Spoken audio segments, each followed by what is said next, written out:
Good morning students, class 11th।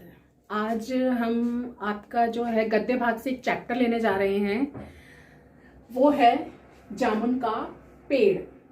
जैसा कि पाठ के नाम से विदित है कि एक पेड़ के बारे में जो है चर्चा की गई है इस पाठ में, और वो किसका पेड़ है? जामुन का पेड़, जो कि एक फलदार वृक्ष है। और इसके लेखक हैं कृष्णचंद्र। तो पाठ पढ़ने से पहले हम लेखक के बारे में जान लेते हैं। कथाकार लेखक कृष्णचंद्र का जन्म सन 1914 में पंजाब के वजीराबाद गांव, जिला गुजरा कला में हुआ था। इनकी प्राथमिक शिक्षा पुंछ, जो कि जम्मू कश्मीर में है, हुई।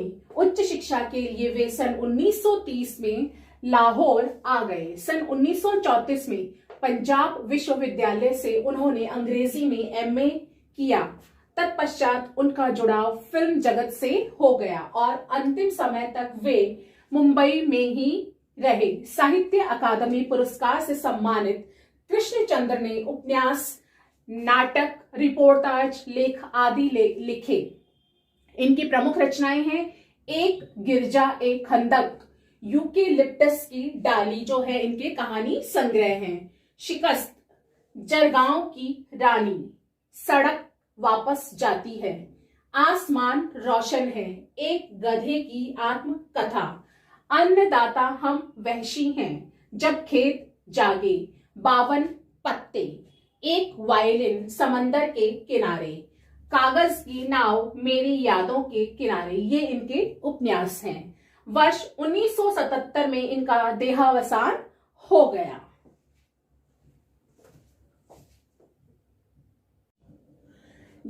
अब जो है पाठ का सार हम इस आधार पर देखेंगे, निम्नलिखित बिंदुओं के आधार पर।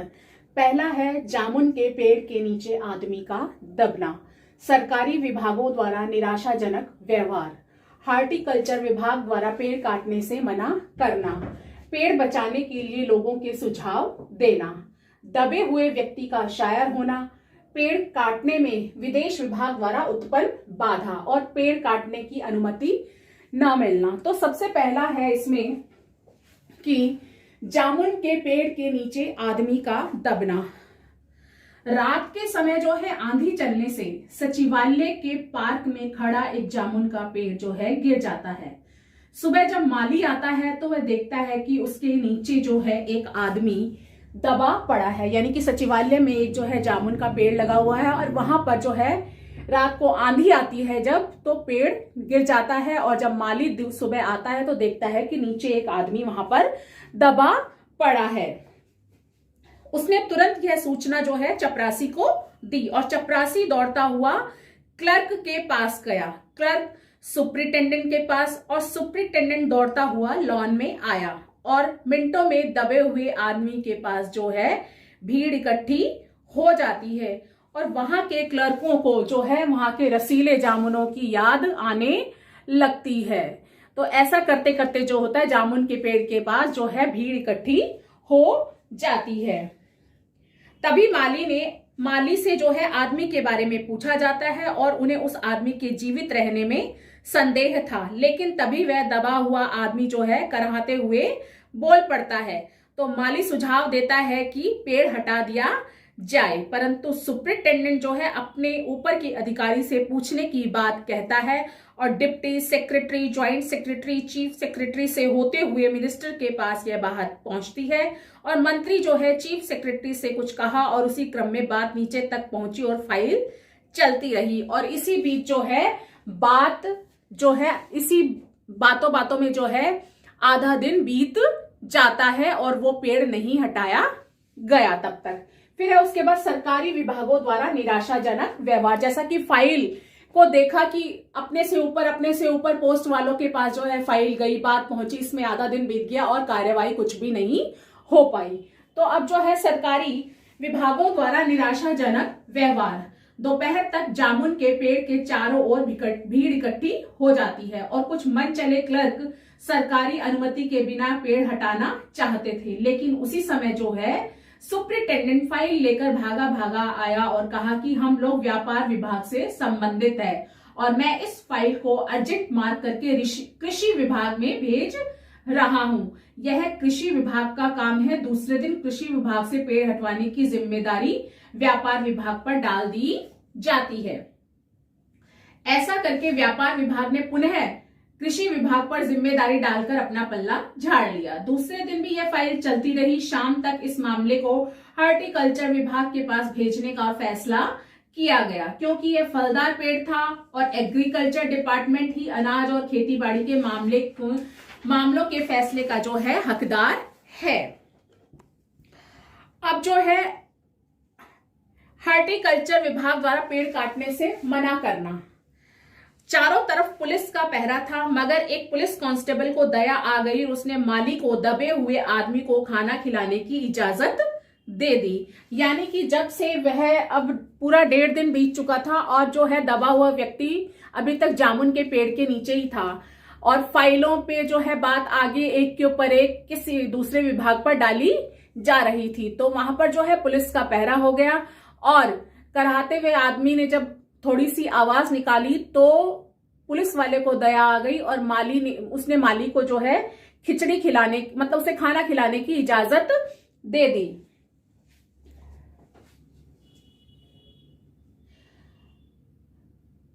माली ने दबे हुए आदमी से कहा, तुम्हारी फाइल चल रही है, उम्मीद है कल तक फैसला हो जाएगा। पर दबा हुआ आदमी कुछ नहीं बोला।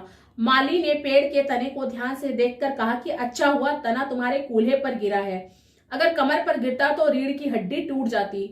पर दबा हुआ आदमी कुछ नहीं बोला। तो माली ने उसके परिवार वालों के बारे में पूछा तो दबे हुए आदमी ने स्वयं को लावारिस बताया। माली खेद प्रकट करता हुआ वहां से हट जाता है और तीसरे दिन हॉर्टिकल्चर विभाग से जवाब आया कि आजकल पेड़ लगाओ स्कीम जोरों शोरों पर चल रही है। यानी हॉर्टिकल्चर विभाग से क्या आदेश आता है कि जो हम तो क्या है वृक्ष लगाने की मुहिम चल रही है, इस पेड़ को नहीं काटा जाएगा। उन्होंने साफ इनकार कर दिया।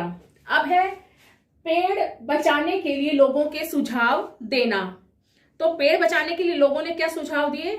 हॉर्टिकल्चर विभाग द्वारा पेड़ को काटने से मना करने पर वहां खड़े लोगों को बचाने के लिए पेड़ काटने की बात की, क्योंकि इससे पेड़ बच जाएगा। और दबे हुए आदमी ने इस पर आपत्ति की कि अगर ऐसे ही रहा तो वह मर जाएगा। काटने का सुझाव देने वाले आदमी ने अपना तर्क दिया कि आजकल प्लास्टिक सर्जरी उन्नति कर चुकी है, यदि आदमी को बीच में से काट कर निकाल लिया जाए तो उसे प्लास्टिक सर्जरी से जोड़ा जा सकता है।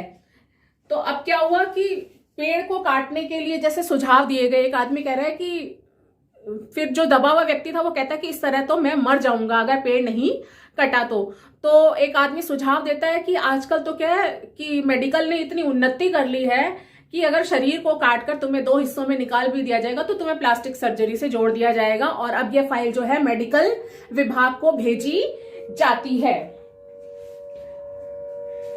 वहां से रिपोर्ट आई कि सारी जांच पड़ताल करने के बाद पता चला कि प्लास्टिक सर्जरी तो हो सकती है और ऑपरेशन भी जो है सफल हो जाएगा, किंतु आदमी मर जाएगा। अतः प्लास्टिक सर्जरी का फैसला रद्द हो जाता है। अब है दबे हुए व्यक्ति का शायर होना।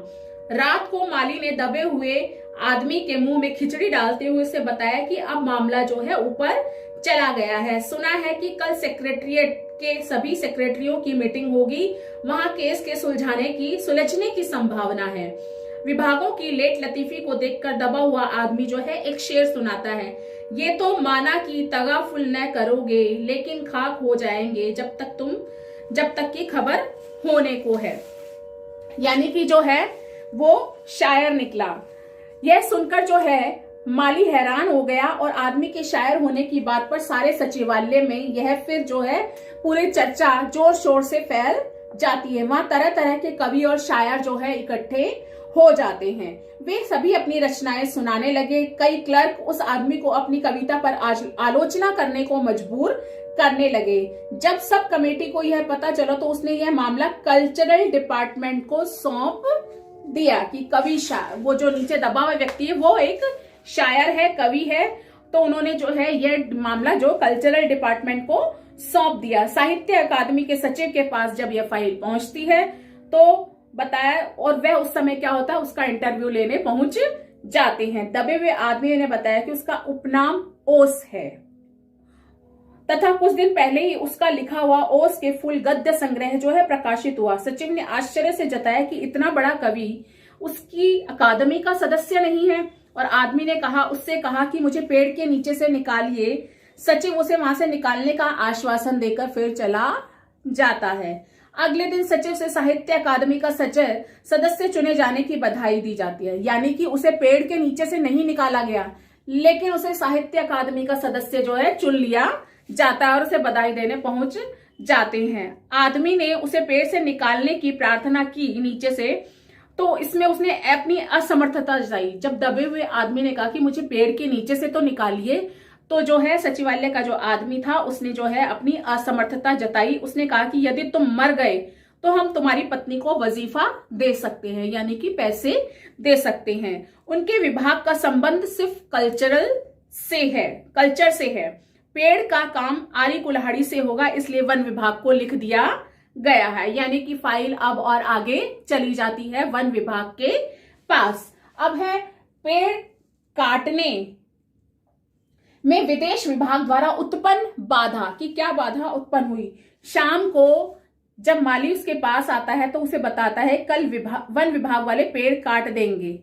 माली खुश था। दबे हुए आदमी का स्वास्थ्य जो है अब जवाब दे रहा था। दूसरे दिन वह वन विभाग के लोग आरी कुल्हाड़ी लेकर आए तो विदेश विभाग से यह आदेश से यह कार्य रोक दिया गया। क्यों? क्योंकि वास्तव में यह पेड़ जो है प्रिटोनिया राज्य के प्रधानमंत्री ने सचिवालय में 10 साल पहले लगाया था। पेड़ काटने से दोनों के राज्यों के संबंध जो है बिगड़ सकते हैं। प्रिटोनिया सरकार राज्य को बहुत सहायता देती है, अतः दोनों देशों के संबंधों को मधुर बनाने के लिए एक आदमी के जीवन का बलिदान तो दिया ही जा सकता है। अब आगे है पेड़ काटने की अनुमति मिलना। अंडर सेक्रेटरी ने बताया कि प्रधानमंत्री जो है विदेश दौरे से सुबह वापस आ गए हैं। अब वे ही निर्णय लेंगे कि शाम को 5 बजे स्वयं सुप्रिंटेंडेंट कवि की फाइल लेकर आया और चिल्लाया कि प्रधानमंत्री ने सारी जिम्मेदारी जो है स्वयं पर लेते हुए पेड़ काटने की अनुमति दे दी है। परंतु कवि का हाथ ठंडा था, आंखों की पुतलियां निर्जीव और चींटियों की एक लंबी कतार उसके मुंह में जा रही थी, क्योंकि उसके जीवन की फाइल अब पूरी हो चुकी थी। यानी कि सरकारी कामकाज होते होते फाइलों को आगे पहुंचाते पहुंचाते क्या हुआ, उस आदमी की मृत्यु हो जाती है। ये जो है यहाँ पर हमारे जो सहकारी महकमे हैं, सरकारी विभाग हैं, उनका जो सत्य है ये उजागर किया गया है इस व्यंग्यात्मक कथा के द्वारा। तो प्रस्तुत पाठ में व्यंग्य कथा जामुन का पेड़ में चीजों को अनुपात से अधिक फैलाकर दिखाने की हास्य व्यंग्य की पुरानी परिपाटी की मौजूदगी के कारण घटनाएं अतिशयोक्तिपूर्ण एवं अविश्वसनीय जान पड़ती हैं। लेखक कह रहा है कि जामुन का पेड़ में जो चीजें अनुपात यानी कि जिस अनुपात में चीज है उसको भी और अधिक फैलाकर जो है दिखाया गया है, और हास्य व्यंग्य की यह पुरानी परिपाटी यानी कि पुराना चलन है। इसके कारण जो घटनाएं हैं, वहां पे जो घटित घटनाएं हैं वो अतिशयोक्तिपूर्ण यानी कि हद से बढ़कर दिखाना कि जो हो नहीं सकता वो चीजें भी दिखाई गई हैं और अविश्वसनीय जान पड़ती हैं। पाठ में हंसते हंसते ही हमारे भीतर इस बात की समझ पैदा होती है कि कार्यालयी तौर तरीकों में पाया जाने वाला विस्तार कितना निरर्थक और पदानुक्रम कितना हास्यास्पद है। इसमें व्यवस्था की संवेदन शून्यता को भी उजागर किया गया है।